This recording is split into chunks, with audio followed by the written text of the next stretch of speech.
My world, our world, may keep changing, but I'm not going to let the days blur together anymore. This is my awakening, my call to bounce back, to thrive. I stand for those who make up the fabric of my life, where I come from and where I'm going. I stand for my community and for myself. My mission is to change the word challenge to opportunity. And my goal is to live without limitations. Let's make a declaration together. Our future has no boundaries, no limits, no ceilings. I'm opting in, signing up, and using my voice. Today is the day I recommit to my shine, to digging deep for inspiration, to reaching out when I need help and when I can give it, to ensure that all of our voices are heard and the person behind each voice is served. For myself, for my community, for our health, and for so much more, because my promise is to live fierce every day. There is strength in possibility, strength in numbers, and new opportunities are going to keep on coming. With the American Heart Association by my side, I'm ready for them, because we live fierce.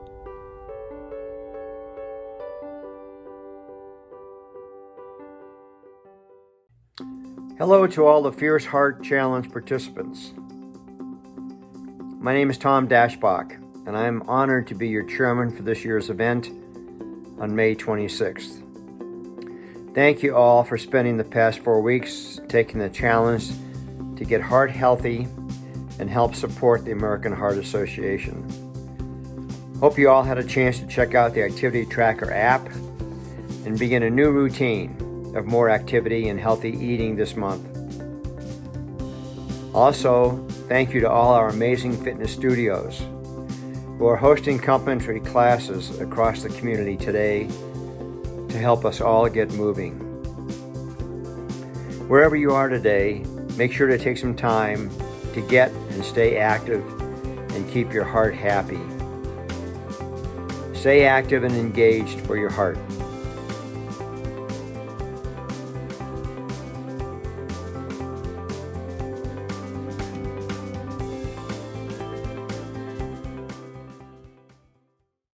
Hi, my name is Mickey Gates, and I am an open heart surgery and stroke survivor. And as you probably know, May is Stroke Survivor Awareness Month. And so I'm here to tell you just a little bit about my stroke story. It was almost 5 years ago that I was at work speaking to an employee and I had a stroke. I was lucky enough to have somebody in front of me that knew the signs and knew that she needed to call 911 immediately. I was rushed to the hospital, and after dozens of tests, a tumor called a myxoma was found inside my heart. I had to have emergency open heart surgery the next day, and then 4 days after that, I had a pacemaker implanted. And while you might think of my story as something that's terrible, and it was a bit scary, I also want to tell you that my quality of life has returned. It was about 5 or 6 years before the surgery that I started having symptoms that really reduced my quality of life. And then only 6 weeks after having open heart surgery, I was climbing the hills in Rome and visiting Greece and climbing all of those different hills and going to the Acropolis and traveling again, climbing mountains, exercising, dancing, doing all of the things that I had done before and had thought that I wouldn't be able to do again. So even though my heart disease was something scary, the surgery and even the stroke ended up saving my life. And what's even more interesting is that I also have a pacemaker that was implanted because the tumor had been so big. I was going into atrial fibrillation. So it might seem scary that somebody gets a pacemaker after having open heart surgery, but I was lucky enough to have doctors that explained that my quality of life would be better because of that pacemaker. And I can tell you 5 years later, they're right. And then on top of that, I have regular checkups through my pacemaker and with my cardiologist so that I can make sure that I'm staying healthy and doing the things that I need to do. Something that really surprised me is that a $500 donation, something that small, is what funded pacemakers and what made me be able to be here today talking to you. And although my story is unique, it's kind of scary, but it's unique. It's important to know that over 80% of heart disease is preventable. And it is because of donors like you, generous people that have made donations that help raise awareness and help fund research to create things like the echocardiogram that's found my tumor, like pacemaker research, all of those things. It's because of generous donations that I'm here to tell you my story and that I'm able to have an amazing quality of life and enjoy spending time with my family. So thank you so much in advance for all that you do, and have a great day.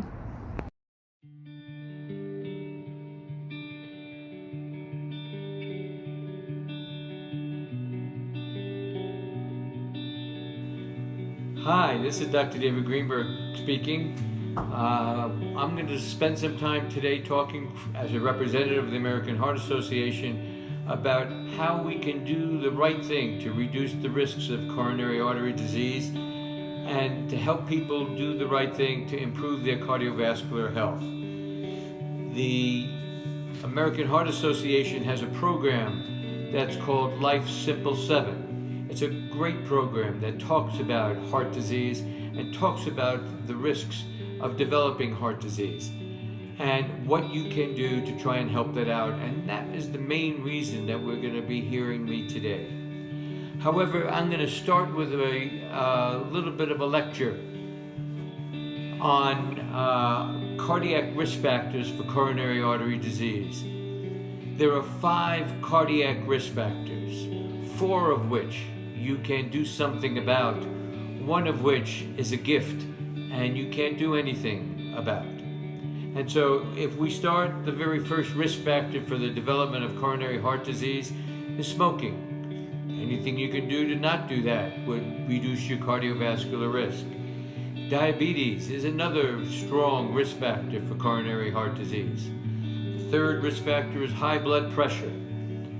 And the 4th risk factor is high cholesterol. Those 4 risk factors are risk factors that can be treated, prevented, and improved. The 1 risk factor that you can't do anything about is mom and dad. Because mom and dad can sometimes give you a gift of increasing cardiovascular risk because they have a history of coronary artery disease. So anything that we can do to reduce our cardiovascular risk is very important. If you do have increasing risk factors, and as you get older, I think the things that you can do to try and reduce your risk is what Life Simple 7 is all about. In my career, I have lived by Life Simple 7. I am a firm believer in the 7 things that you can do to reduce your cardiac risks. And Life Simple 7 are get active, control your cholesterol, eat smarter, manage your blood pressure and keep it under good control, lose weight and don't develop obesity, reduce your blood sugar so you don't get diabetes, and don't smoke.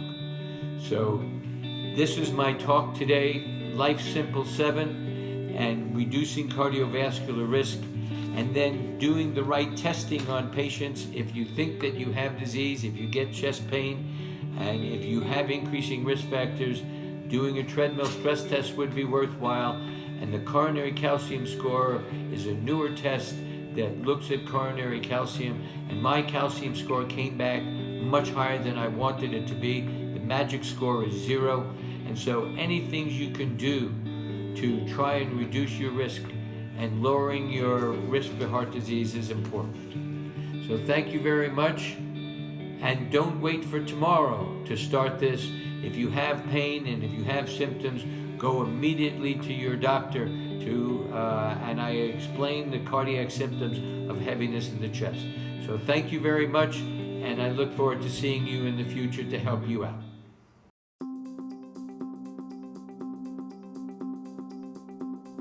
Well, thank you again for joining us for this 2021 Heart Challenge.